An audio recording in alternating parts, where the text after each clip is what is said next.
Hello again, and welcome back to another episode of The Spirits of Independence. My name is Thomas Watson, and this is my good friend and travel companion for the past 50 years, Bob Moldenhauer. When our last show ended, Bob and I had fallen asleep in our tent at a campground near Clinton, Connecticut, which was located about 20 miles east of New Haven, our first stop the following morning. We were exhausted after fighting the chaotic traffic in New York City, but we knew the 13th day of our trip would be quite a bit more laid back and easier on our nerves. With that said, please sit back, maybe grab a snack, and enjoy the show.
The 13th day of our trip began at 6 a.m. when Bob and I emerged from our tent at the campground just outside of Clinton, Connecticut. Once again, it was cool, low humidity, and there was hardly any clouds in the sky. Weather-wise, it appeared to be the perfect day.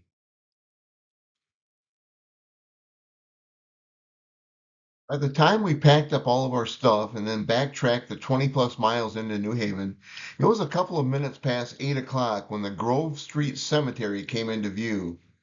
Our only concern was whether or not the gates to the huge burial ground were open because the fence surrounding the cemetery looked nearly impossible to climb.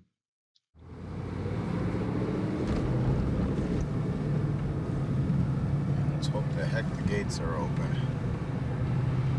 That would be one hell of a fence to try and get over.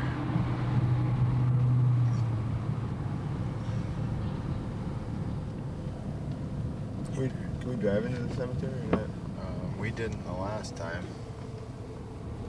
Looks like they're open. Oh, shit. All right. Yeah, I guess we can. All right, man.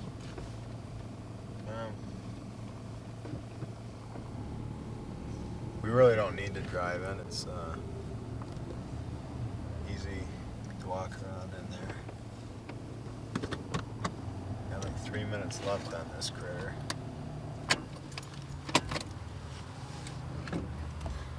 Is it starting to flash? Yeah. Okay, I'll put in tape.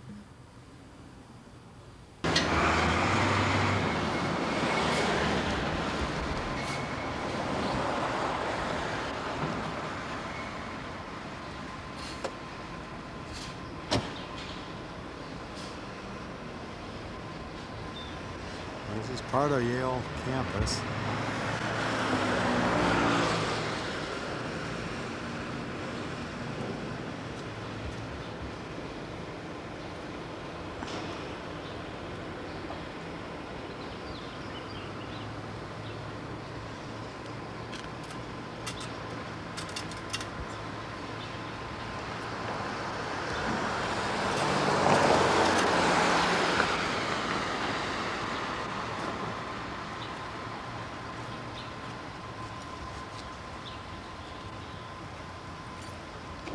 Here's Thomas R. Yeah, my friend, the parking meter. Yeah, we've got a criminal. You're going to see this face on many post office boards.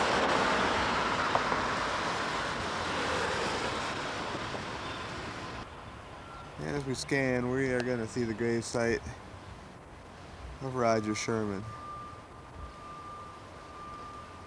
The Honorable Roger Sherman. This is a little monument dedicated to him, and this is his grave.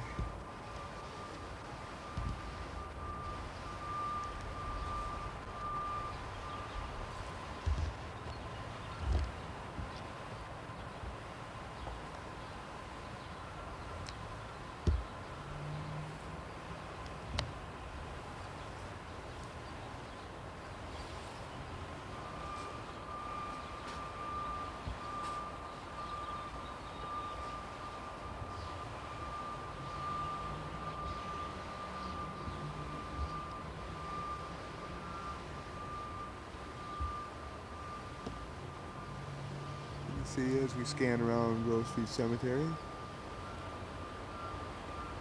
It's a glorious day today. Clear blue sky. And it's probably about 60 degrees. It's about 8:15 in the morning.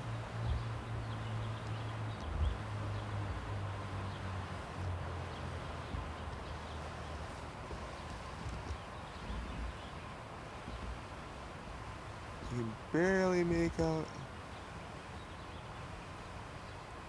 the name on the actual headstone.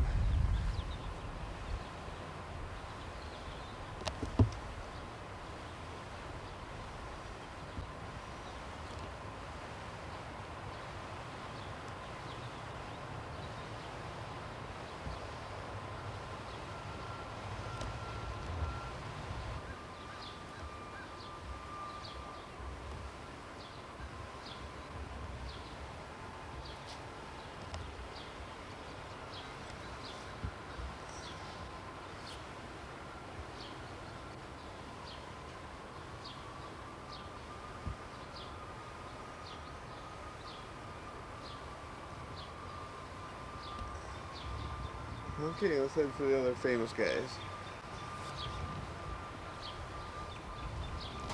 Came from that way. Now we're gonna scan. This is the gravesite of Noah Webster.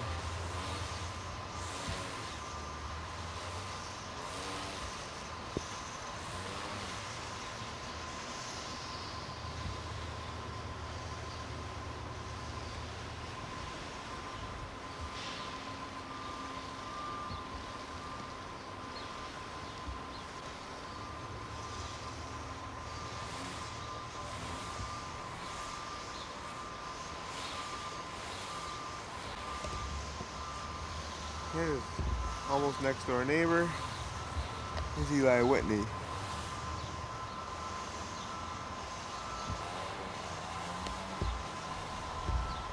Take a walk over to Whitney's. Whitney should have been born in buried in Houston.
Roger Sherman was a cobbler, a farmer, a surveyor, a lawyer, and a Connecticut delegate to the Continental Congress from 1774 to 1781, and then again in 1783 and 84. He was also New Haven's first mayor, a judge, and a United States Senator. Sherman was the only man to sign all four basic documents of American sovereignty: the Continental Association, the Declaration of Independence, the Articles of Confederation, and the United States Constitution. Thomas Jefferson once said of him, "That is Mr. Sherman of Connecticut, a man who never said a foolish thing in his life." Sherman was twice married and fathered 15 children. Perhaps he should have been called the father of our country.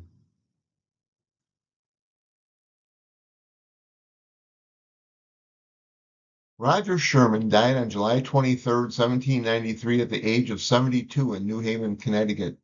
Sherman died in his sleep after a 2-month-long illness diagnosed as typhoid fever. Sherman was originally buried in New Haven Green, a large park in downtown New Haven. But in 1821, when the cemetery in that park was relocated, the Signers' remains were moved to Grove Street Cemetery.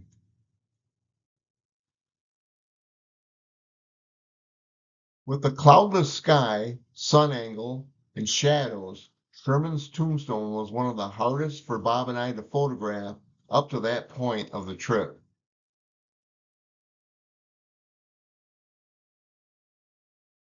The final resting place of Roger Sherman in Grove Street Cemetery marked the 43rd Signer's grave of the trip, with only 13 left to find.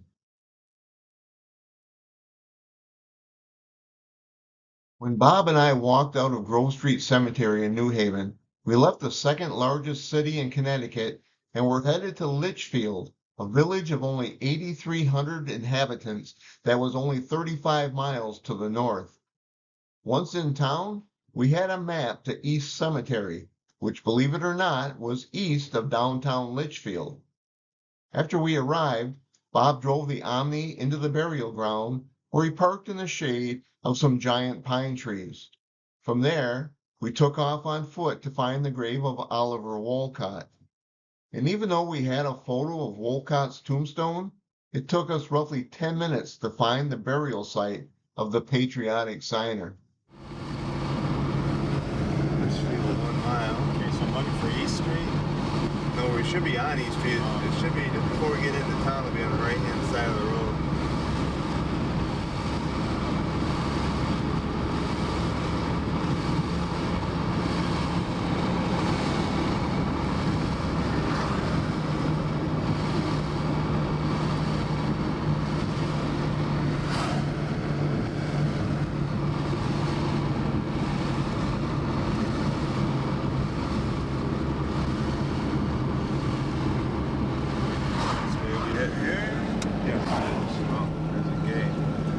Say we could drive into it or what? I didn't say. There's a driveway right here.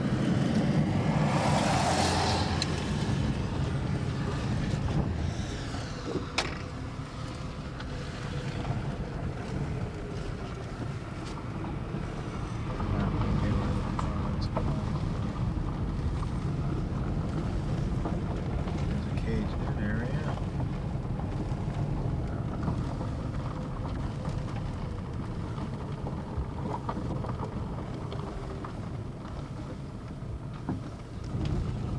Still trying to locate the grave of Oliver Wolcott. Shouldn't be too hard since we have maps, pictures, and directions.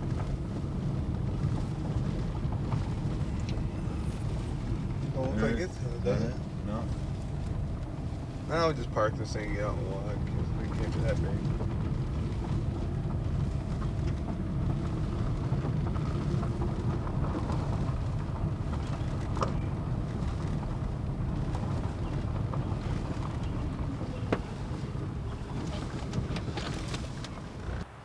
So we came from that way, and this here is the grave of Oliver Wolcott.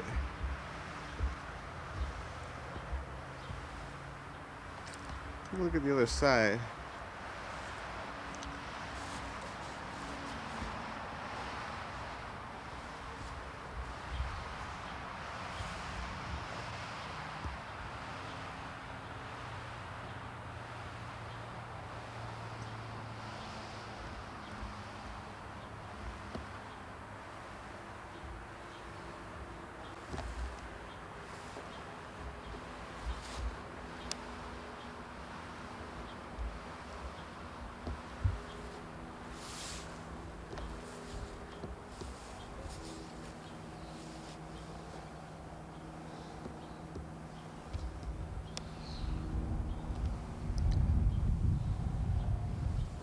The name is virtually gone from this grave. You can see there's nothing left to identify it except for this plaque.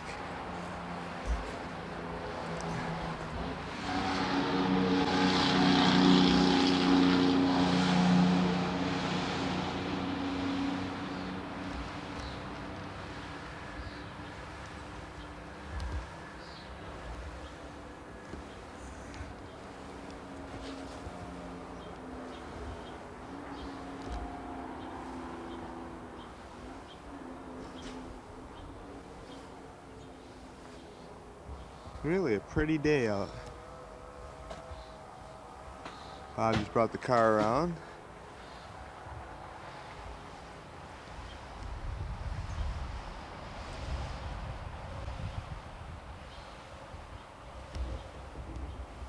Take one last look at the East Cemetery grave of Oliver Wolcott.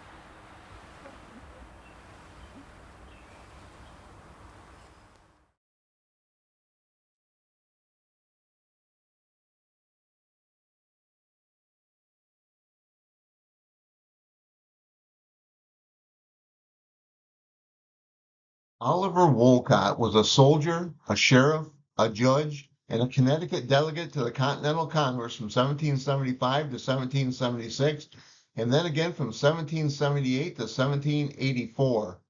Wolcott was absent from Congress during the vote for independence due to illness, and he did not sign the Declaration until sometime after October of 1776. In 1778, Wolcott also signed the Articles of Confederation. Oliver Wolcott was elected Lieutenant Governor of Connecticut in 1786 and became the state's fourth governor upon Samuel Huntington's death in 1796. His son, Oliver Wolcott Jr., served as Secretary of the Treasury under Presidents George Washington and John Adams.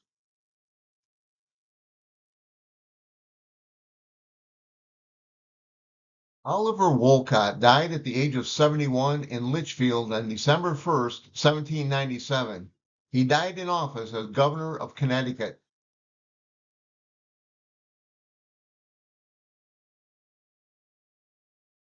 The top of Wolcott's tombstone was badly worn and stained, which made the inscription impossible to read.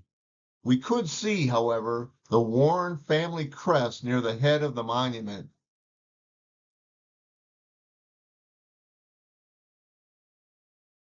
Our visit to the final resting place of Oliver Wolcott in East Cemetery marked the 44th signer's grave of the trip, with only 1 dozen left to find.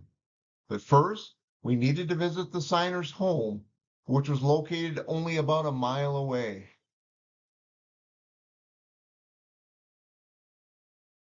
Our map of Litchfield was not printed to scale, which made the search for Wolcott's home a bit more difficult than it should have been.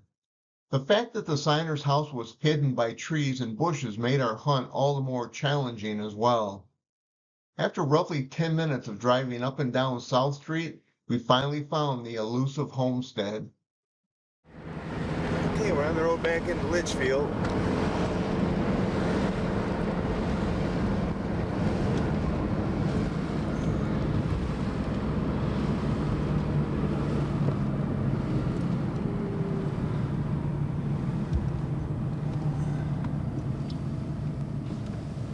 Guess I could have gone the other way, huh?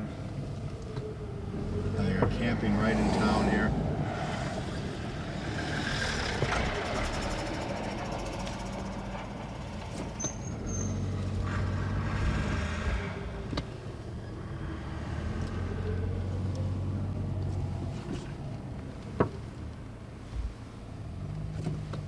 Quite a bustling metropolis, this little Litchfield.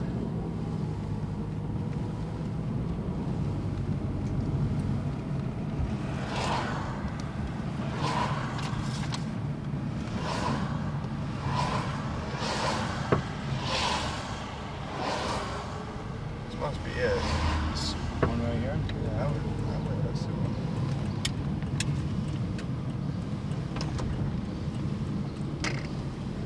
Would I assume, or is it up here? Oh, if you can see a street sign, it'd be really helpful. There's a church right down here. It was right next to the church. That the, oh, I'm gonna take it around. That's this lady.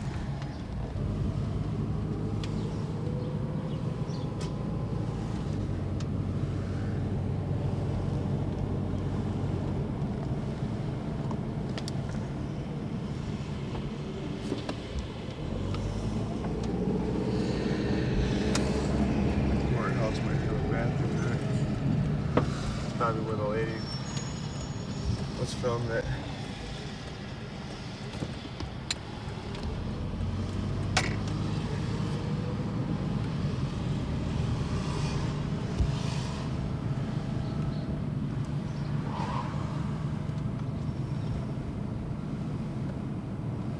Yeah, it should be like one of these houses right here. Do we have an address that we're looking for, or is it just supposed to be a plaque, or what?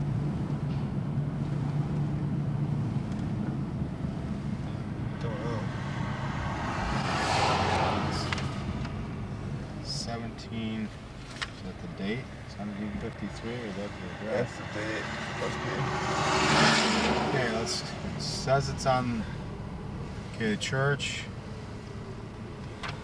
It looks like it'd be that one right there. Put into this map. Well, let's see what the sign says up Yeah. there. There's one with a flag on the front porch. Which doesn't mean a whole hell of a lot, but it could. Law school.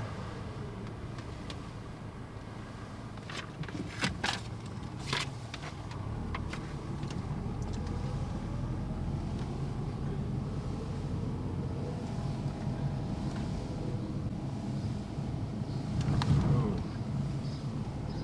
This should be Wolcott Street right here. Here it is. Have we even gone too far? That means that, yeah, it's one of the houses. Okay. They show it here almost being on the corner of these two streets. So we can just park alongside this main road here. And park right in this line area here. It might be any of these. They show it next to the church, right next to the church, but there's several houses along here. Let's see what they have it across the street from. Law school, and then Tapping Reeve. Excuse me, do you know which house is the Wolcott house? No? Pardon me? Uh-huh. Well, it's supposed to be right on this street near the church. Yeah. 63 South? We don't have an address on it. We don't have an address on it. Okay. God, stupid fucking people. The library's a Wolcott library. That one's got both of these have flags. They show it. Okay, law school. They show it being a little bit past it. Okay. gotta be one of these two houses right here. There's the church.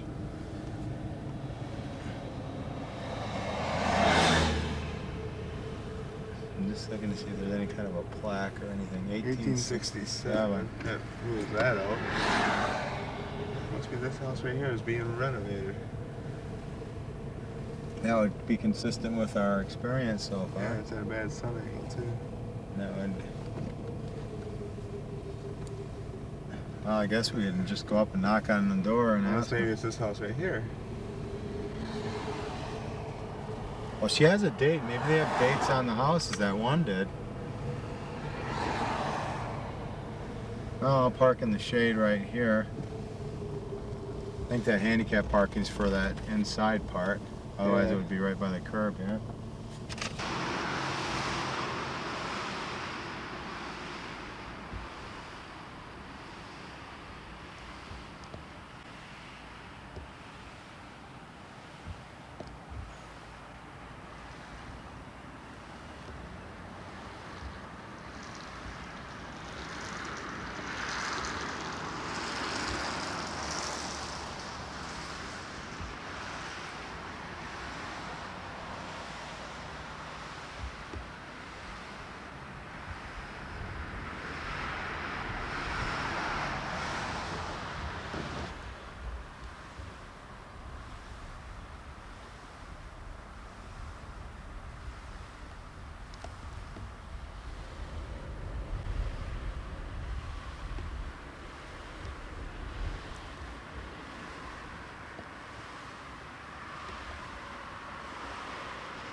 Located here in Litchfield on South Avenue.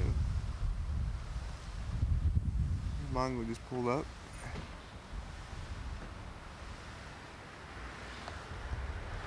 And now let's go see if there's anybody home.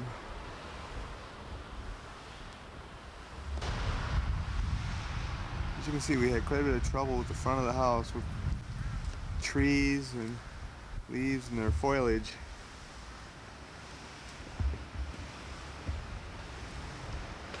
And an uneven sidewalk as we come up.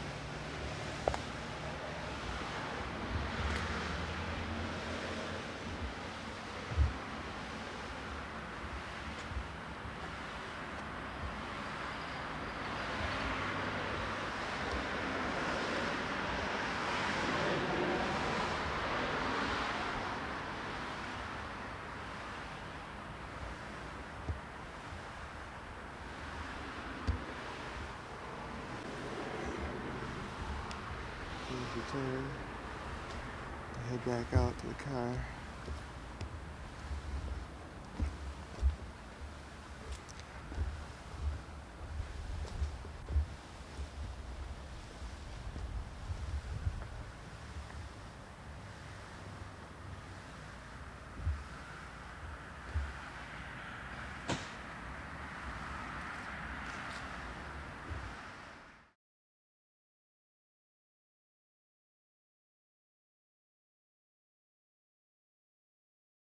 This home was built by signer Oliver Wolcott in 1754 on land bequeathed to him by his father Roger Wolcott, who was the colonial high sheriff of Litchfield. On September 23, 1780, while en route to West Point to meet Benedict Arnold, George Washington stopped at this house to have dinner and to spend the night. During the Revolution, the women and children of Litchfield gathered in the orchard on the property where they melted down a statue of King George III to make bullets for the Revolutionary War soldiers to use against the British.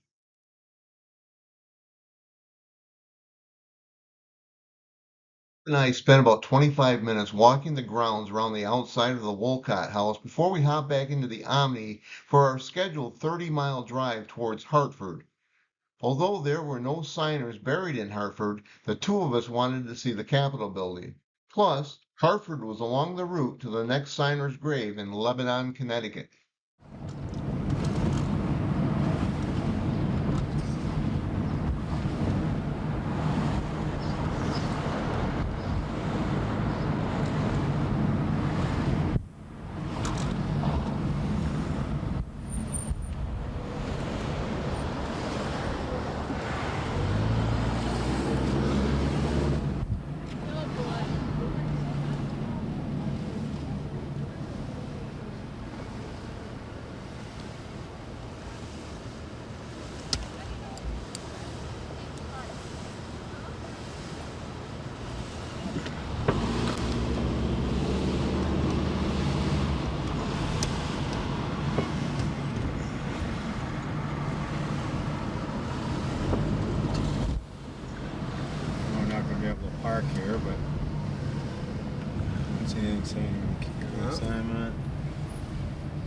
There's one that doesn't have anything written on it. There's one over here. Like, for instance, you got shade.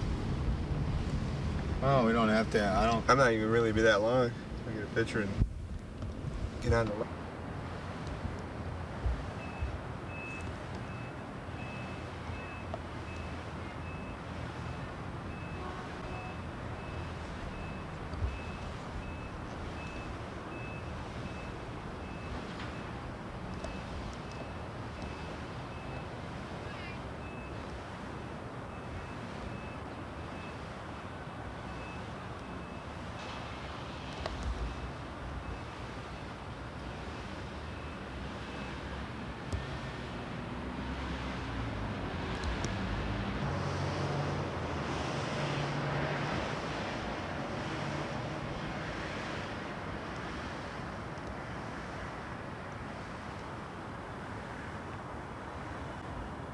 State Capitol in Hartford, Connecticut. Well, let's go inside, see what the dome looks like inside the Capitol.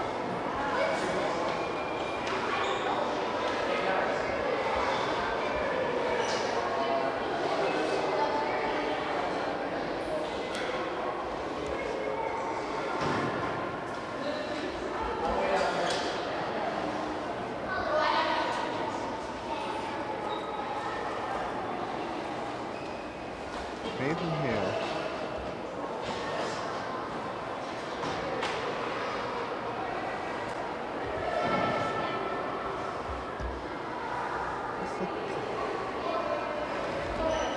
I'm gonna look up.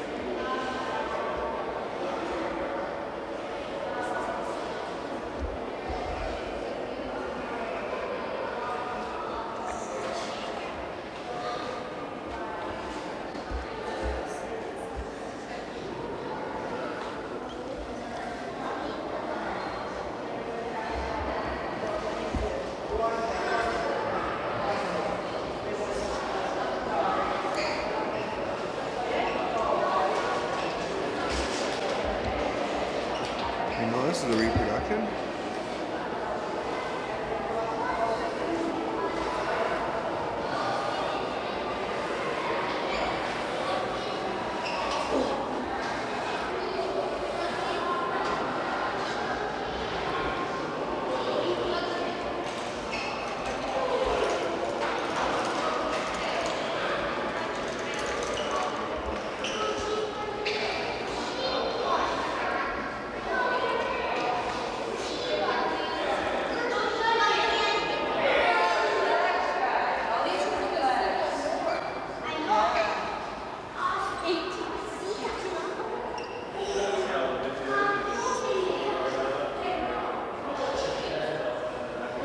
William Buckingham statue.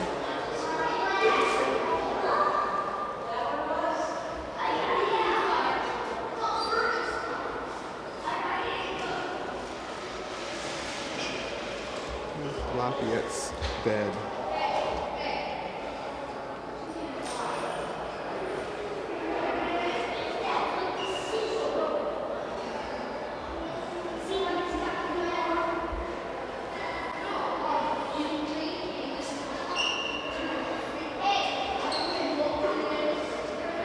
Here's Putnam's gravestone.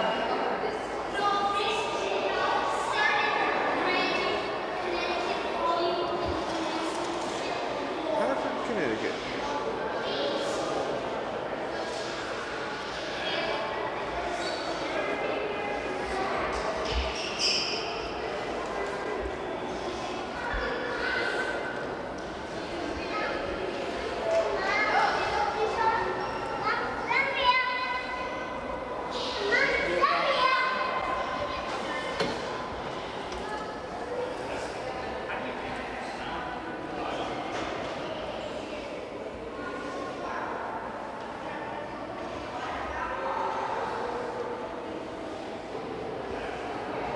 Figurehead once adorned the prow of the flagship Hartford in the Civil War.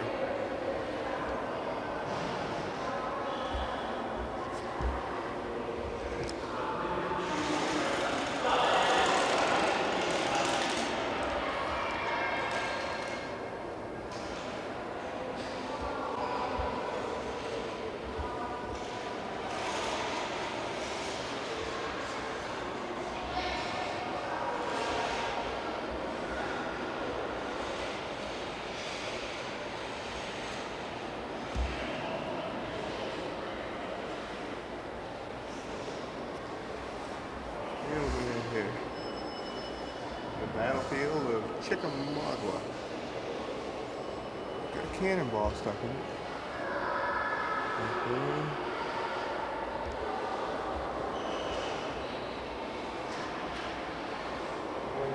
Let's see, we're in the Connecticut State Capitol.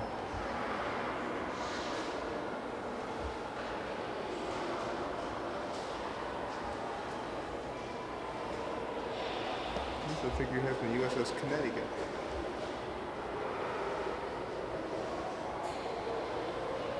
Yeah.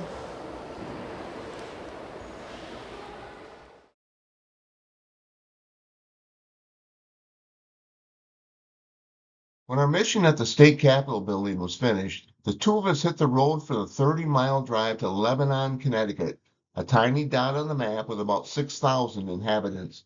Once again, I had a map that showed the precise location of the home and gravesite of signer William Williams, both of which were located in and around Lebanon. The first stop, Williams' home. And we're in Lebanon.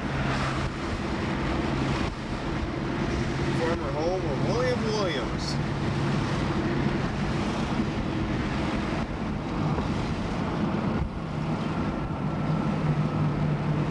William Williams.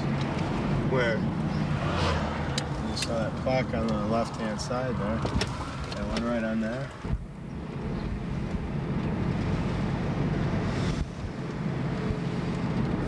This should be the home. William Williams. The flag. Right. Or maybe it's this one up here. It should be over here. Yep.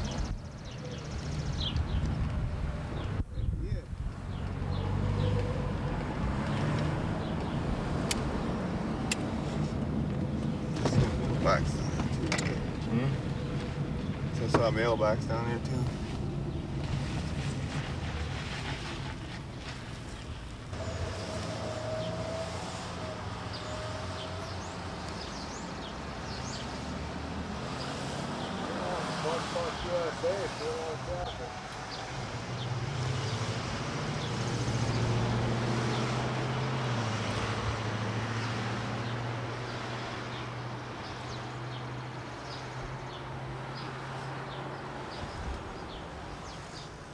And even you can own a home formerly owned by the signer of the Declaration of Independence.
This house was purchased in 1748 by Reverend Solomon Williams, who gave it to his son William in 1755.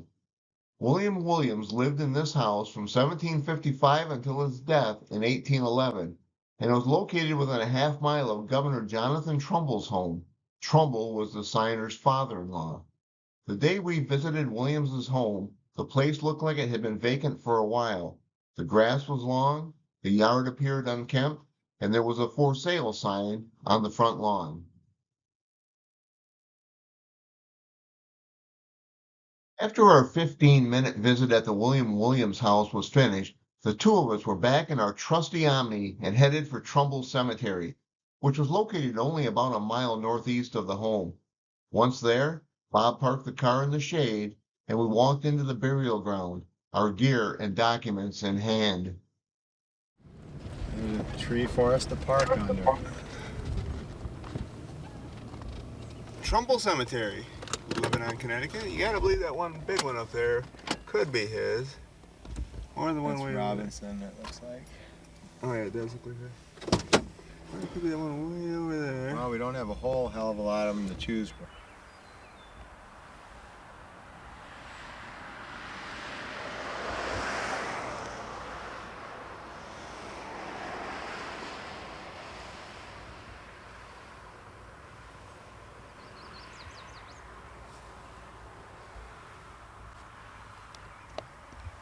Now let's go see if we can find the grave of William Williams.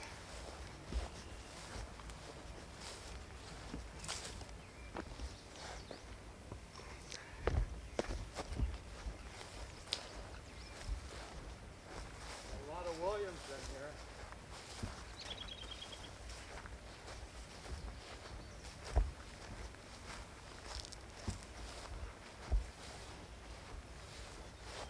Got a lot of Revolutionary War people. There it is right here. The dirty one.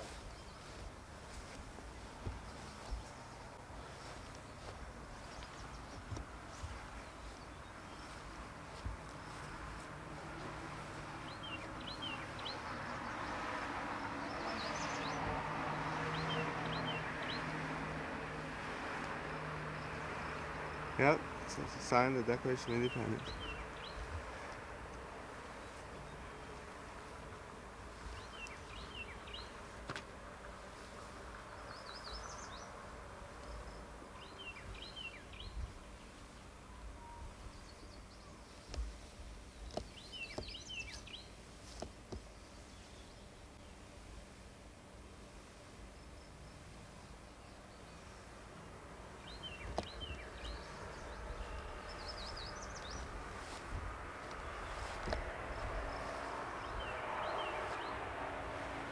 Yeah, this was his father-in-law. His whole plot here is the Trumbull plot. That's like back at my head. I don't know if they're bothering me.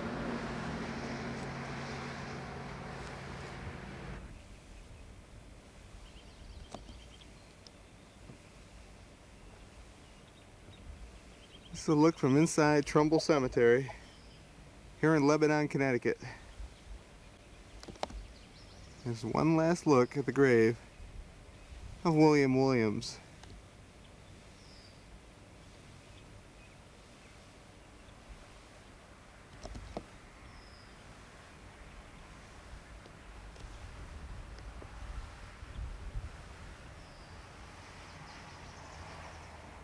A lot of Revolutionary War dead are in the cemetery. And it's about a mile north of town.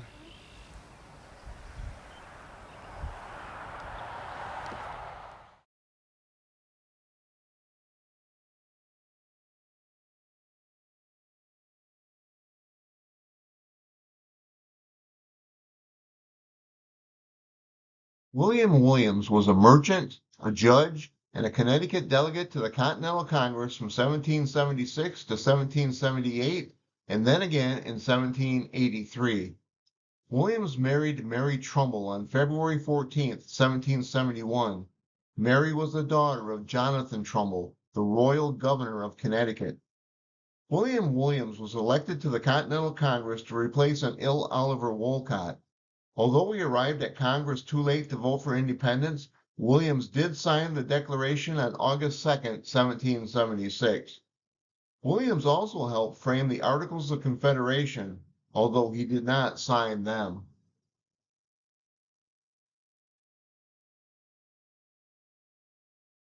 William Williams died on August 2nd, 1811 at the age of 80 in Lebanon, Connecticut. There were over 1,000 ancient tombstones sprinkled over the freshly cut rolling hills of Trumbull Cemetery. Thankfully, Bob found the signer's grave without much trouble.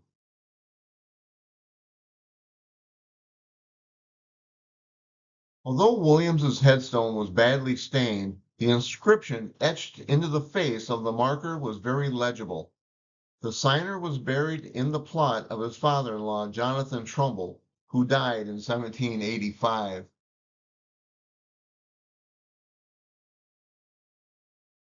Our visit to the gravesite of William Williams marked the 45th signer's grave of the trip, with only 11 left to find. Now it was onward to Norwich, which was only 20 minutes down the road.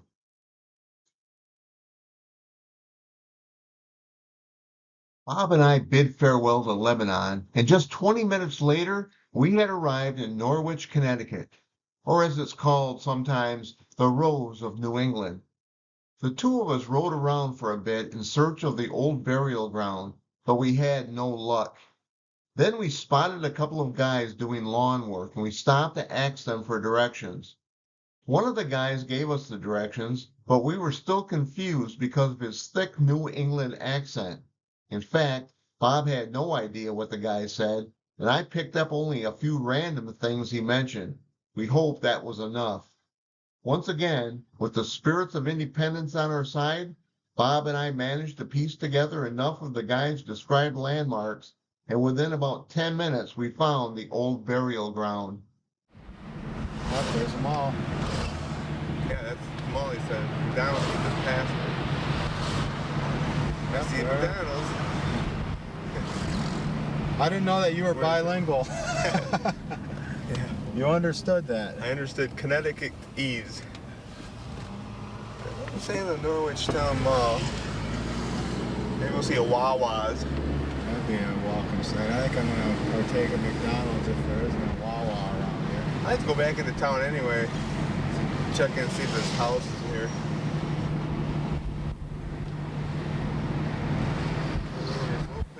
CBT is what he said. Okay, we're pulling at CBT.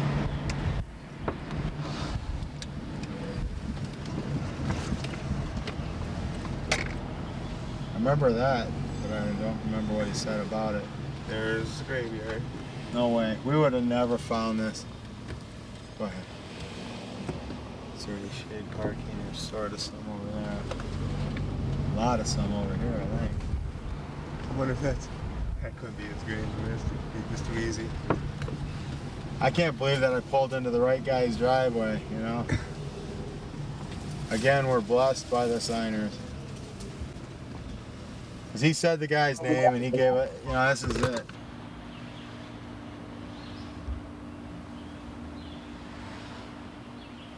Here we are in the old burial ground in Norwich, Connecticut. This is not Huntington's grave here.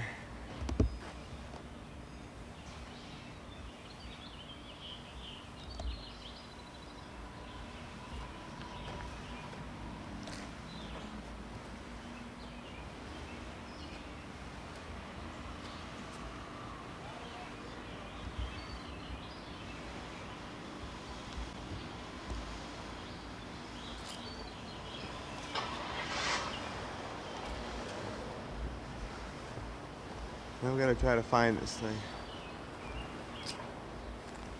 Find it?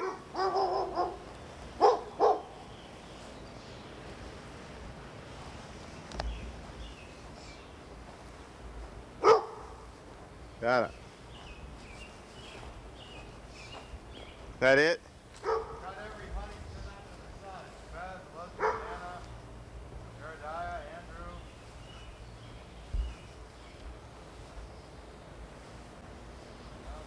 Samuel on.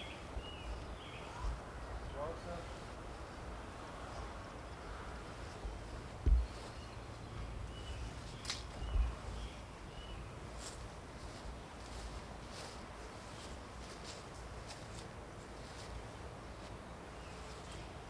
I would imagine they would have a flag on it. This is all Huntington. Yeah, this is Huntington up here too. It's really new though. Well, not really new. Died in 1864.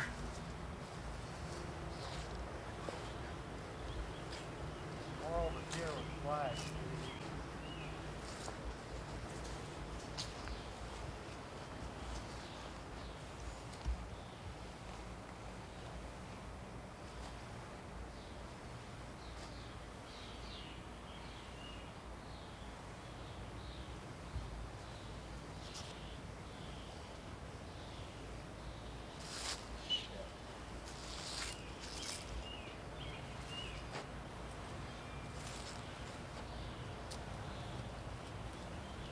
Benjamin Huntington.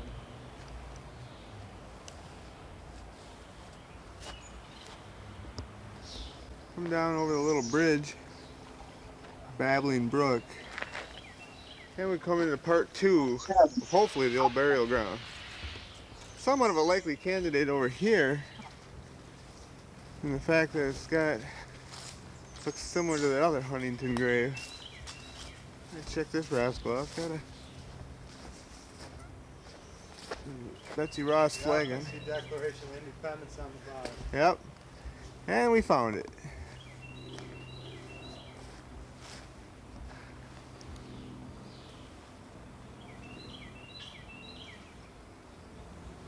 Samuel Huntington.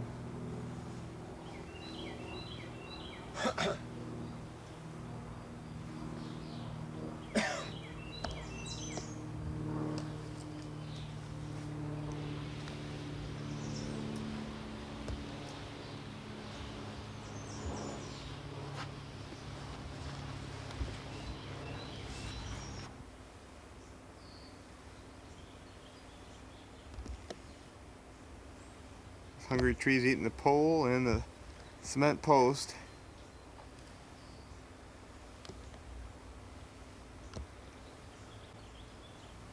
And one final look at the grave of Samuel Huntington.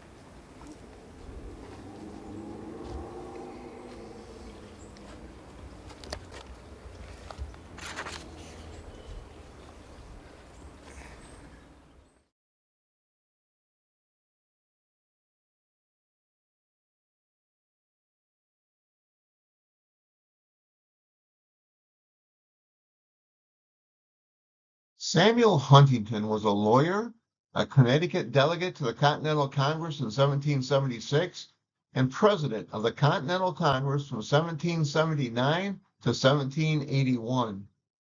Huntington was also the chief judge of the Superior Court, lieutenant governor, and the 18th governor of Connecticut. In fact, Samuel was the first United States governor to die while in office. While in Congress, Samuel suffered from a bout of smallpox. Huntington also signed the Articles of Confederation, and because he was the president of the Continental Congress when the Articles were ratified, some feel he was actually the first president of the United States.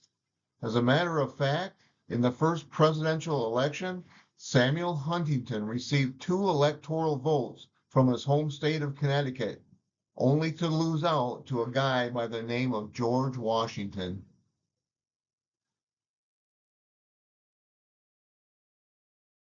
Samuel Huntington died on January 5, 1796 at the age of 64 at his home in Norwich, Connecticut, while serving as governor. He was succeeded in office by none other than fellow signer Oliver Wolcott. Once Bob and I walked into the fairly large cemetery, we discovered there were a lot of Huntingtons buried there, and it took roughly 20 minutes of intense searching to find Samuel's tombstone. But once we did, it marked the 46th signer's grave of the trip, with only 10 left to find.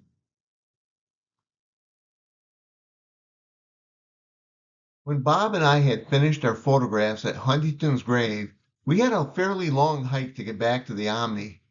Once we had made it back to the car, we wanted to find the Signers' home, but instead of driving blindly around Norwich, we stopped at the nearby McDonald's and asked for some directions. Surprisingly, Samuel Huntington's home was located just down the street from the restaurant, and his property butted up against a portion of the old burial ground.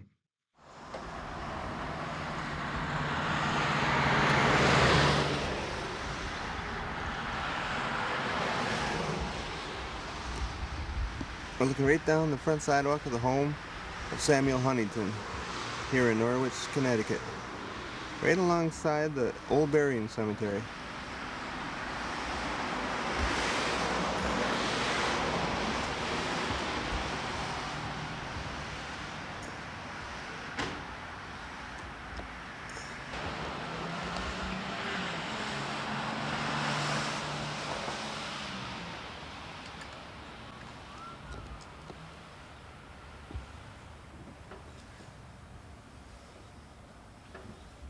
We're on Town Street here in Norwich, Connecticut.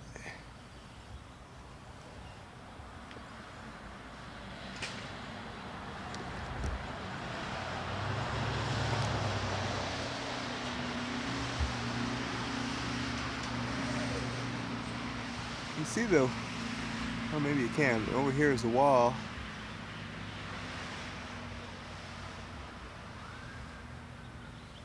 That's to the old burial ground where old Sam Huntington is buried. And this is where he lived. This is to show you how close the burying ground is to the home of Samuel Huntington. There's the back of his house.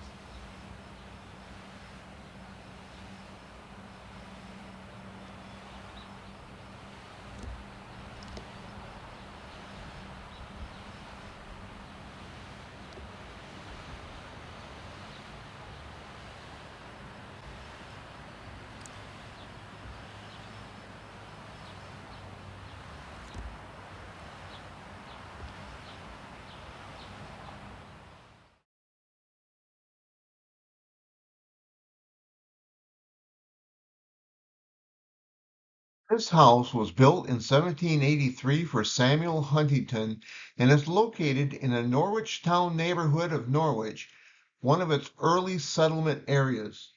The signer lived at this 2.5-story wood frame home from the time it was built until the day he died there on January 5th, 1796.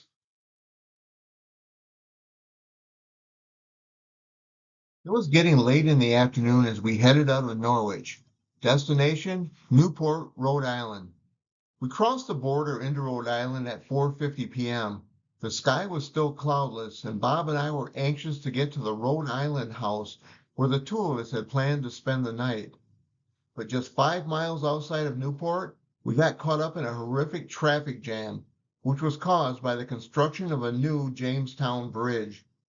Once we were finally on our way, it wasn't long before we paid the $2 toll to cross the scenic Newport Bridge, which led us directly into one of the most beautiful towns in our country, Newport, Rhode Island.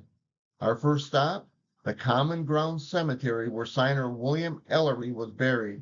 Hopefully the gates were still open. Unbelievable. Well, get your ass going, you son of a bitch. Back off, you get going. What the hell is he doing? He's telling me to back off. Thank you. Okay, we're almost to the state of Rhode Island here. There it is, 4:50 p.m. 3,766 miles into the trip. Ah, beautiful, right? Yeah.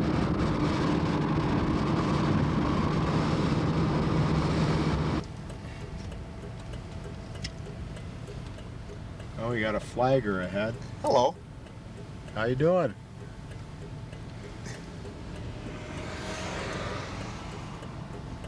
Hi, everybody, back in Marine City and Southgate.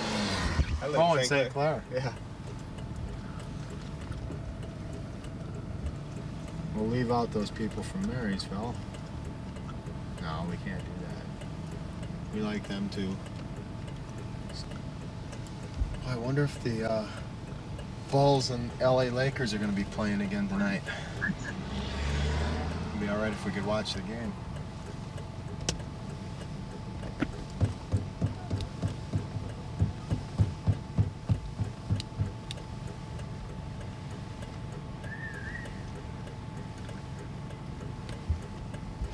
Oh, Mr. Mazda's getting impatient up here. He thinks that we're not getting our fair chance. And all the other workers that want to get home are getting equally agitated.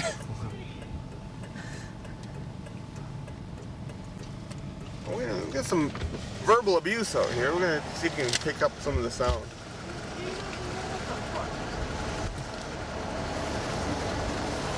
Come on, you peckerhead. Go! Because he's a fucking idiot. You heard it here first, folks.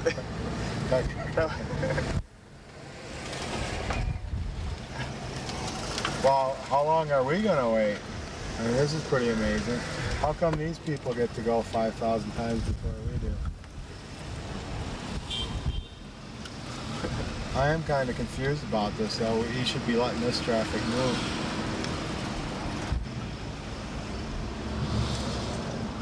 Yeah, looks like the guy up in front wants to take a left. Yeah, there goes the car there. He only let about 3 or 4 cars go through on our side, and then he lets about 500 go through over there. I don't think that's fair to me. There. He knows the graveyard closes at 5:30, and if he can keep us here another 10 minutes, we're screwed.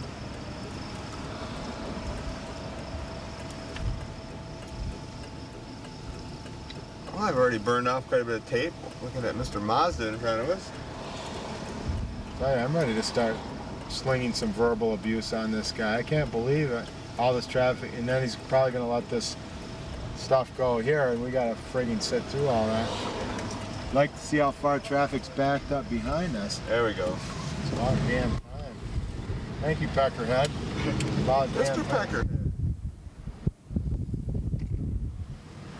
There's, you can tell we're getting closer to the water. Jeez.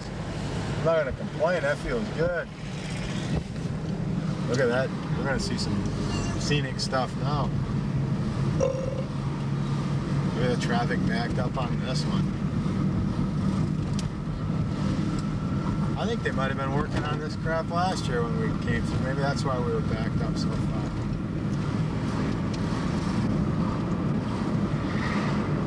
Oh boy, they're working on another bridge. Yeah, they're making a bridge. Bump ahead, I would say.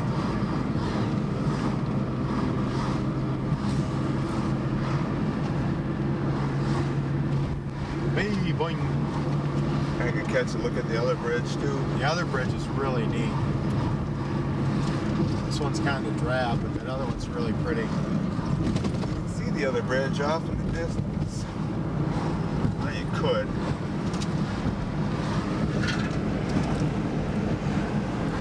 Well, sorry about that, guys. When we get to the next bridge, scan over to the, if the railing doesn't obscure it, scan over to the right. You'll possibly be able to get the Hammersmith farm then, because you can easily see the bridge from the farm. Look at the traffic backed up all the way over this bridge. Gosh, holy. I'm gonna give him that worn out dollar. Yeah. Looks like it went through, oh, I'm gonna smash into a lady. That guy got a little bit nervous. His arms go up in the air. It's like, hey, oh, $1. I can't give him one. I made my joke about one axle, and I took myself.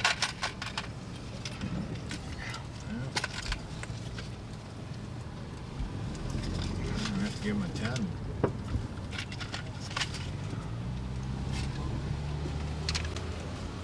You want token? No, thanks. Hey, thank you. Thank you.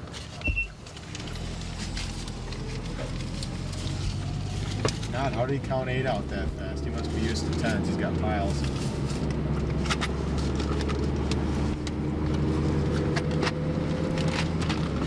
The gorgeous bridge on a gorgeous day.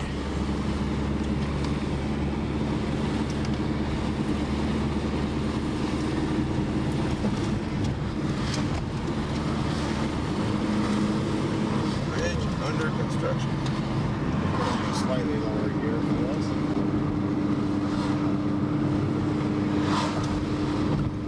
It's just an absolutely perfect day. It's unbelievable. If you look off to the right, scan over there, the Hammersmith farm is almost about 3 o'clock almost.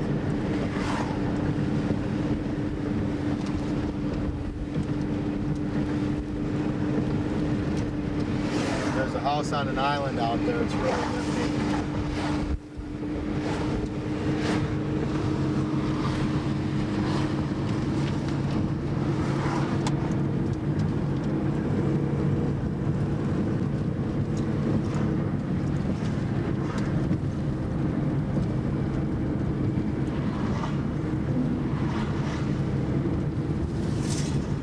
Here's Pop just coming over the bridge.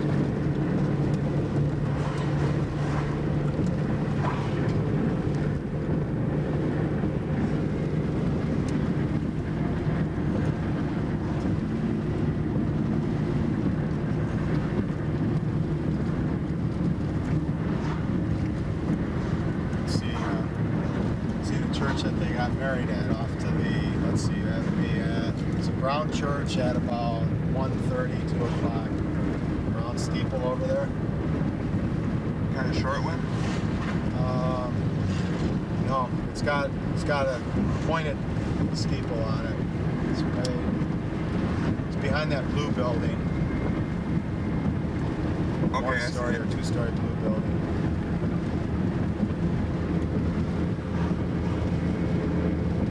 We'll be going right by that on the way to the Rhode Island house. Oh boy, look at this car coming out. He wants to get around. Jeez. Oh. Flash. Got a towel? Marge.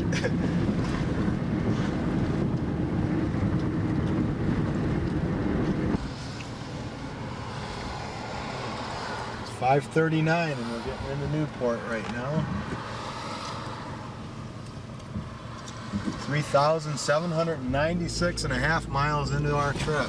And I almost got into an accident at this point because I don't know what the hell these people are doing. Well, go ahead, lady. Got your left turning signal on. Okay. I think this might be the back way into it.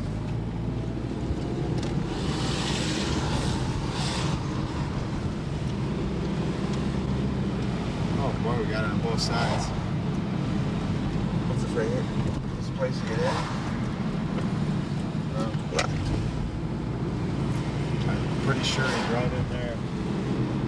Unless there's another gate. I know we went right in the gate and right up to it. There's another one. I'm gonna pull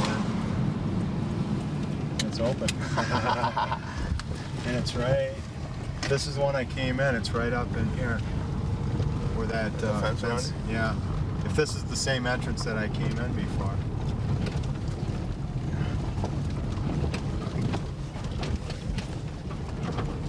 Oh, it's this one up here. We're in. Unbelievable. Our luck continues. Yeah. No flag on this one. I'm really surprised. You sure that's it? 95, 98. We're just outside the fence, looking in at the grave of William Ellery here in Newport, Rhode Island. We're gonna have to go through this fence here, so hang on for a second. Yeah. Easy squeeze.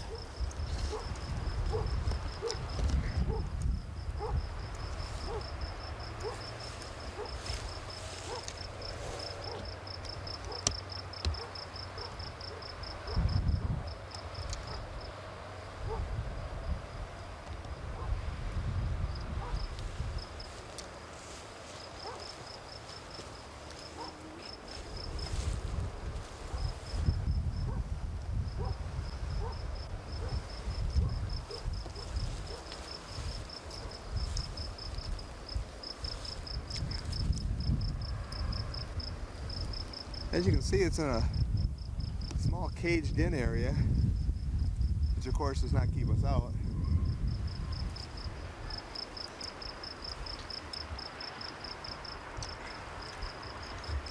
Cemetery could use a little bit of weed whacking, I think. Maybe a lawn job. And there it goes. Once again, a siren.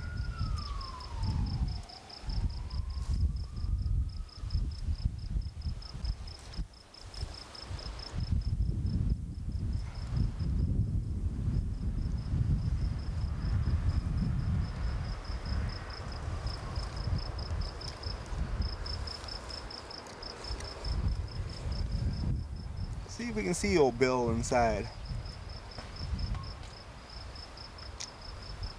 Hey Bill, come on out. Nope. No. See if I can see the body of William Ellery through the crack.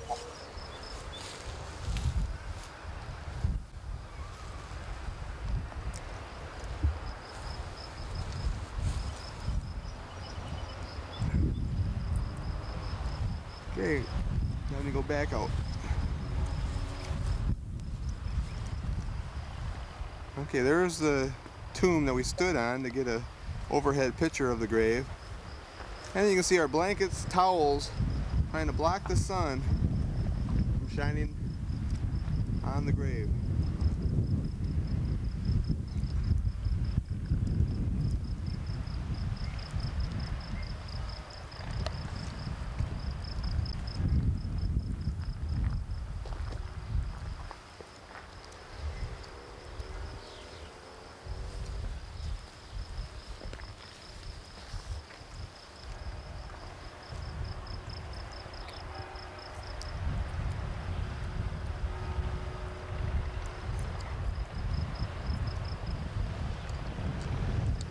And one last look at the grave of William Ellery.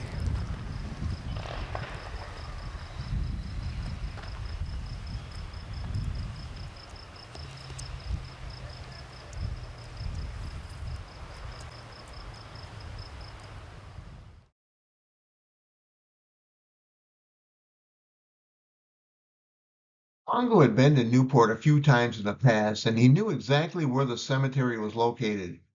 Luck was on our side once again. The gates were open, and Bob drove right up to the gravesite of signer William Ellery.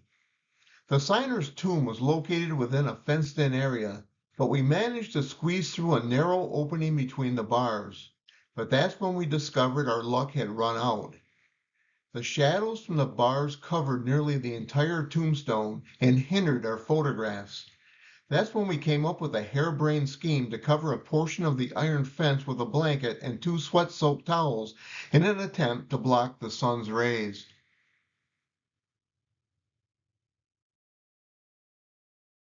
With the blanket and towels in place, Bob and I proceeded to take some pictures, but we quickly realized the blanket was casting a blue tint onto Ellery's grave. That meant one thing. We'd have to come back in the morning to make our official visit to the grave of William Ellery. And that was okay because we were spending the night in Newport anyway. Before we headed to the Rhode Island house, the 2 of us wanted to see St. Mary's Church, which is where JFK and Jacqueline Bouvier were married in 1953. For 15 minutes, Bob did his best to navigate some of the one-way streets of Newport. And once we arrived at our destination, Bob was forced to park the Omni on the sidewalk directly across the street from the historic church. We had to hurry to capture our images because we couldn't imagine what an illegal parking on the sidewalk ticket would cost us, and we didn't want to find out. When we were finished at St. Mary's, it was on to the Rhode Island house, a bed and breakfast owned by Bob's friends, Dave and Cindy Hubner.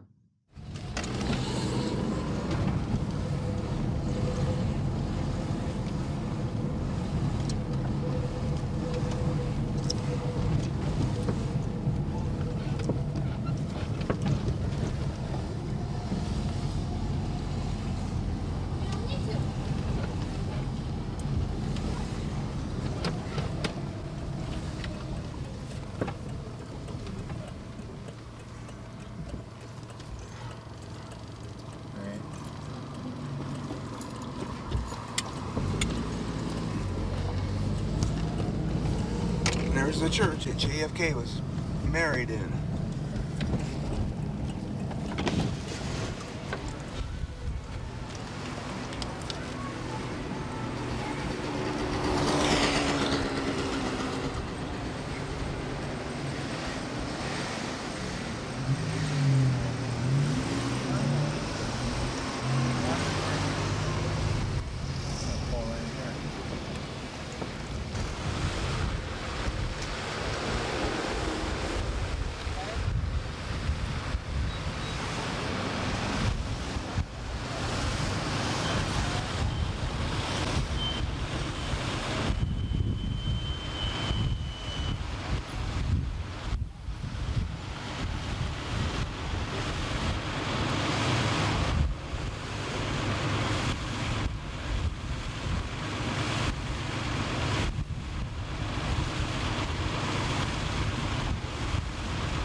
Rhode Island Avenue. You got panhandlers around here. Well, here's a handsome devil. 7-Eleven. Guess where I'm going to get my coffee in the morning? Wawa's. I might actually get it at Rhode Island House.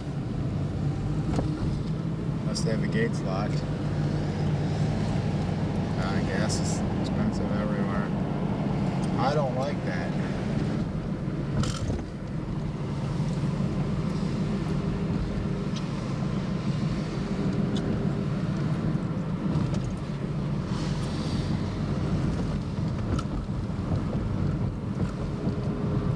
I'm glad no police decided to cruise along Spring Street while I was sitting there on the sidewalk. Yeah.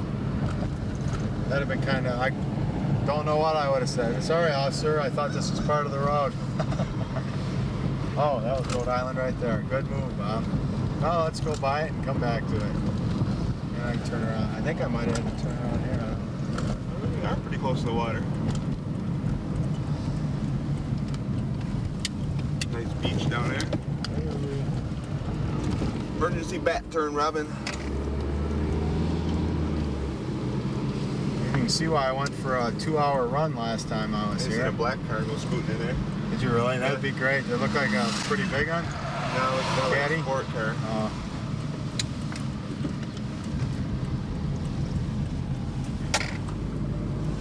If we don't see the black caddy in the driveway, then we'll probably drive around a little bit more. Okay, I couldn't tell if that car was going that way or this way.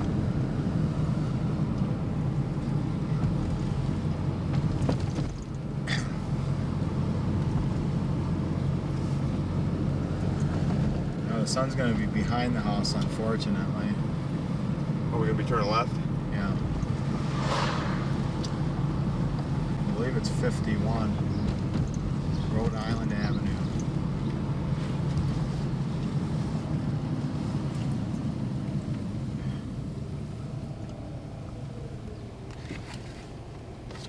Okay. Try to see if there's stop signs everywhere, and I couldn't tell.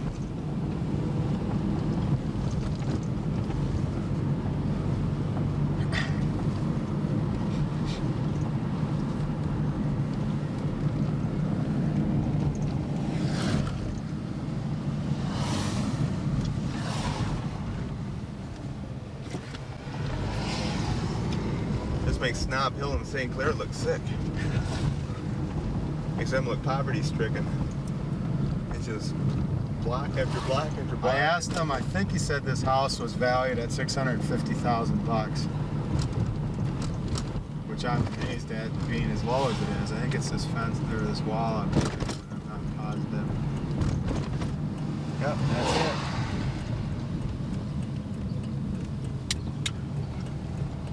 Alright, there's the caddy. Looks like they have some guests. We might be on the floor tonight.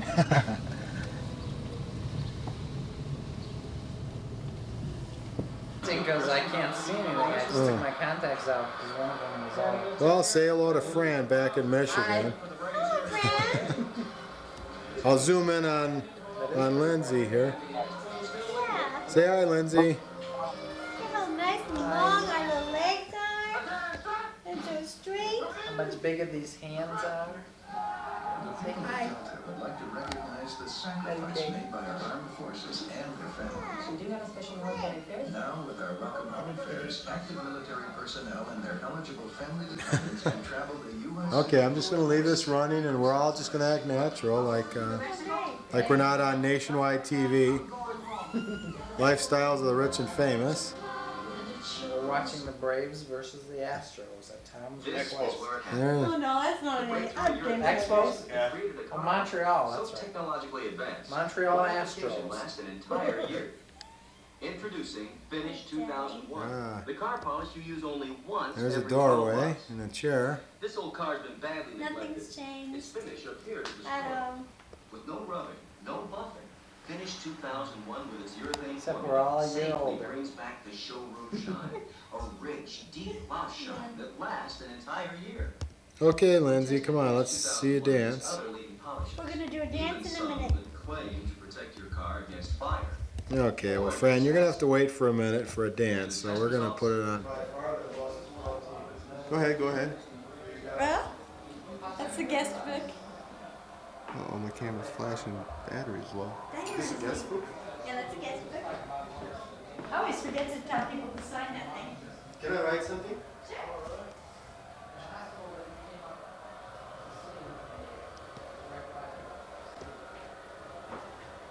When we were down in Virginia, That's what we do. We came through and we went. on the news, they Then we went there. That's what Mom Come in here. This is the dining room. We came through and we videotaped the whole house when it was all empty.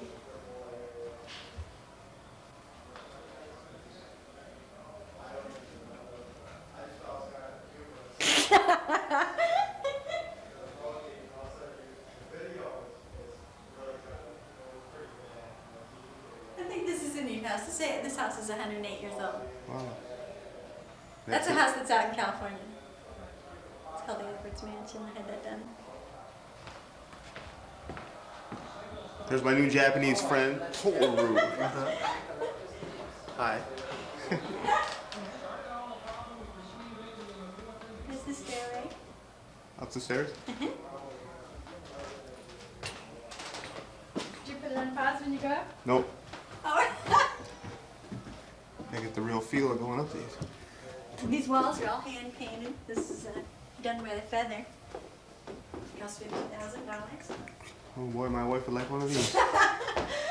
Is this the kind you like, Vic? Special ordered. Well, you have your lights, so you don't need any more lighting.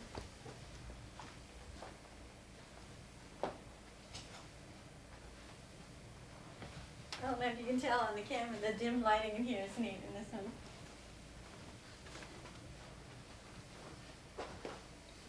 That's a little bit smaller jacuzzi.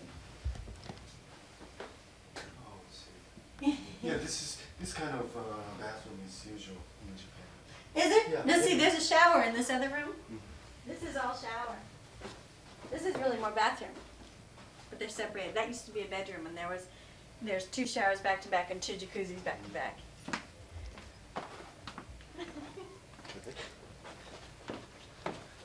Can't say that.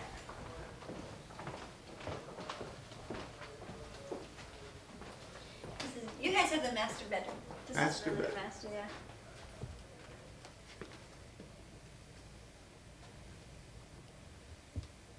This doesn't look like the tent, does it, Vic? Huh?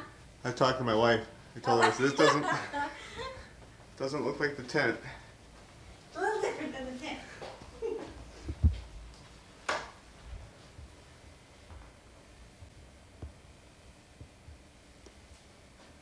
This jacuzzi's bigger. Takes forever to fill those things, though, God. Oh, what's really bad about those jacuzzis is we get our water from the pond. We get a pond over here, and if the water's low, we get the dregs of it, you know. And those jacuzzis are so gross. They have these big brown rings after people use them, and I always think it's them. In our case, it probably will be. Nice full battery. Oh.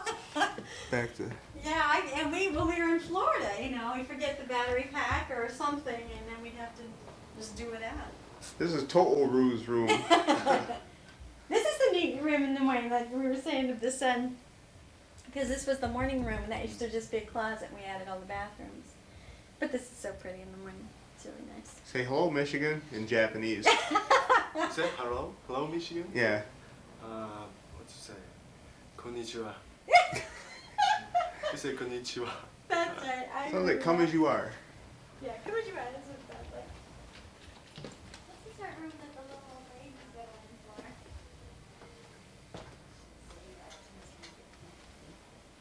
This is the only room that doesn't have a fireplace, and it has the original bathroom. That was the only bathroom on the floor for 6 bedrooms until they were added. This is like the green room. Yeah.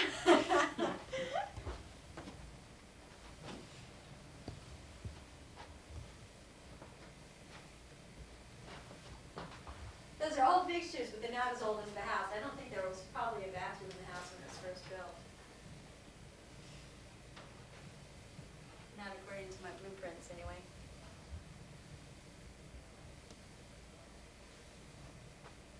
I can sleep 4 in this room, so we do sometimes.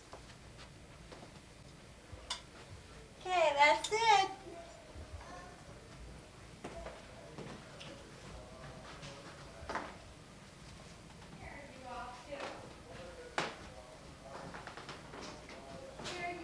Yeah, my wife, she would like this thing. Yeah, I wanted this piece, and when I was in California, and they said it would be a year to have it made. So we waited, and when we bought this, we ordered a bunch of furniture from this company, and that was one of the pieces I could get, so I got it, and it goes with me when we go. A lot of the furniture will be sold at the house, but not this piece. That is really blinding. You can tell we're both really hams for this. Yeah. Come on, that's all you get. I can't show you the 3rd floor, it's a mess. Mama. Here comes Mama. Here comes Mama. Here comes the camera. He wants to get you on camera. That friend wants to see you. Wants to see how big you are. Come on. Come on. Hello. You want to walk? Oh, yes, I want to walk. Come on, my son. Hey, think. Oh, yes, I'm an excitable baby. Come on, where's Daddy? She wasn't having it. Oh, no. I put her down.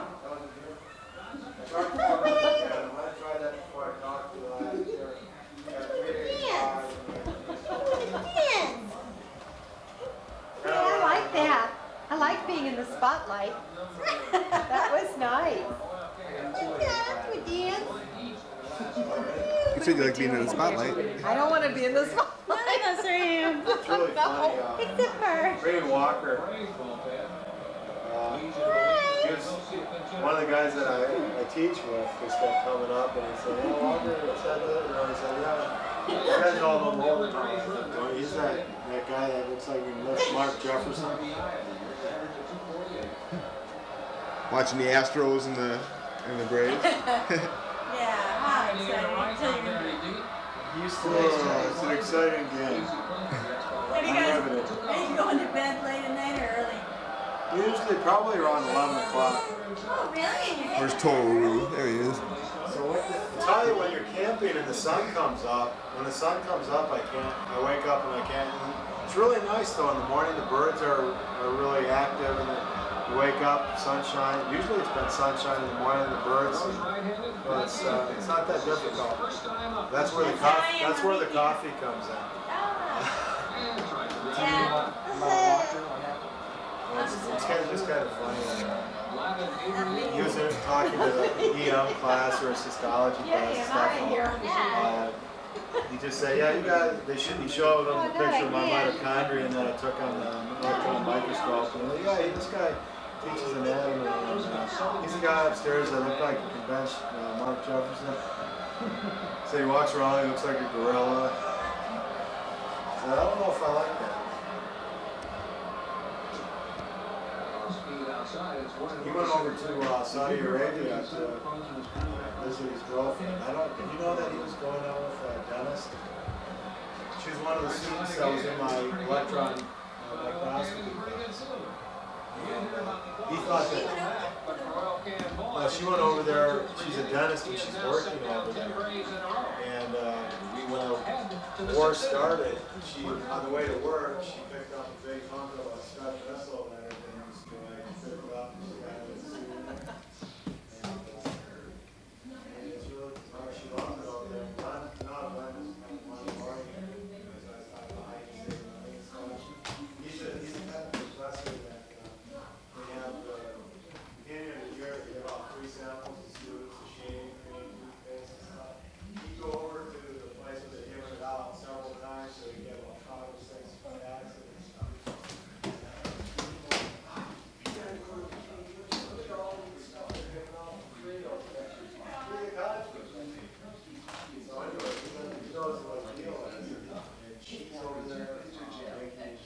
I think he said she put $100,000 in the bank in 1 year because there's no taxes on it. They just pay an extraordinary amount of money for any professional type person that would come over and work over there. And I guess they worship the. Well, didn't you read the paper at one point? So what city? Oh boy, I can't even. I don't even recall. I've got her address, but I don't know where it is. But it's kind of funny. Before we even started, they were putting it. There was a notice in the paper. Not a notice, but a write-up about. Well, how much were they paying physicians? A horrendous amount of money. Well, Glenn said that for him to quit. Who's the as a most famous professor baseball player now in all of Japan? and go over to Saudi Arabia and teach elementary. Combination study room, weight Oh, room, and no. babies. When you get sick of studying. Playpen. Oh, my Even kids in like here this anymore. the mouse. We took out the rowing machine and what else do we have in here? I don't want. There's no way I could touch 400. I know, but I was just wondering. It's 2 3. No, I don't have it anymore. All right. Let's see. 2 plates on each is Well, maybe I do 235. have it. No, I think I do have it. There's 2. There's 2 1/4, 2. This is unbelievable. Whose room is below this? Anybody? Yeah, it's one of the guest rooms. I'm putting this on the wrong.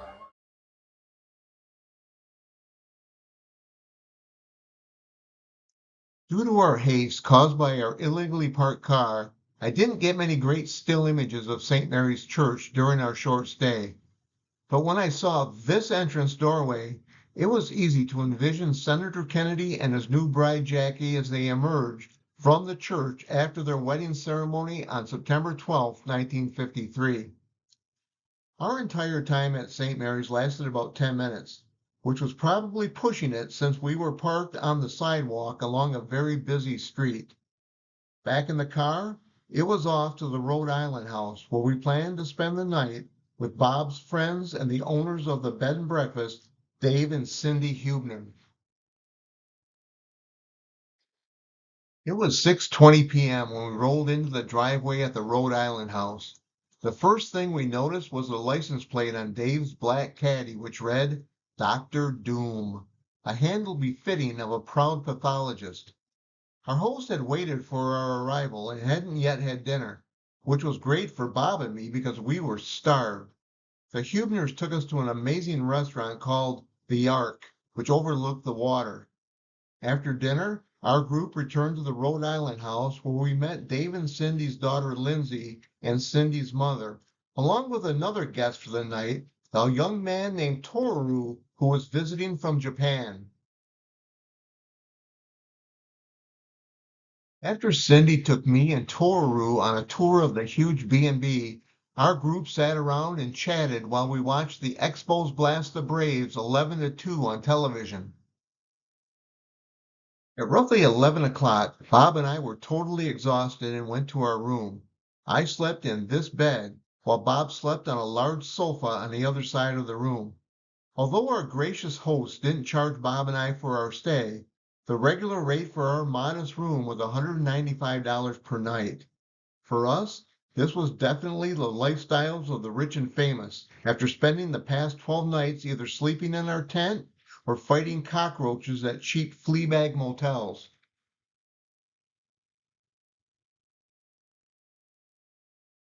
It didn't take long before the two of us were fast asleep, and that was a good thing because we had a very ambitious day planned for the following day. We were scheduled to finish our sights in Newport, which included a return visit to the grave of William Ellery. Then we'd head to Providence before making our way to Boston, where three more signers were buried. This had all the makings of a very incredible day that would surely be filled with tons of pride and cheers.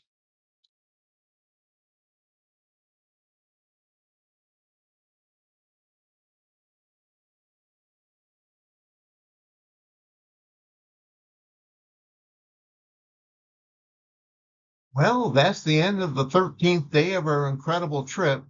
Did you enjoy the sites we visited all around Connecticut and in Newport, Rhode Island? Stay tuned as some of the best is yet to come. Please do us a favor and subscribe to this channel so you don't miss any of our shows, and please hit that like button below. And while you're at it, feel free to leave a comment. Thank you so much for watching, and we'll see you on the next episode of The Spirits of Independence. So long.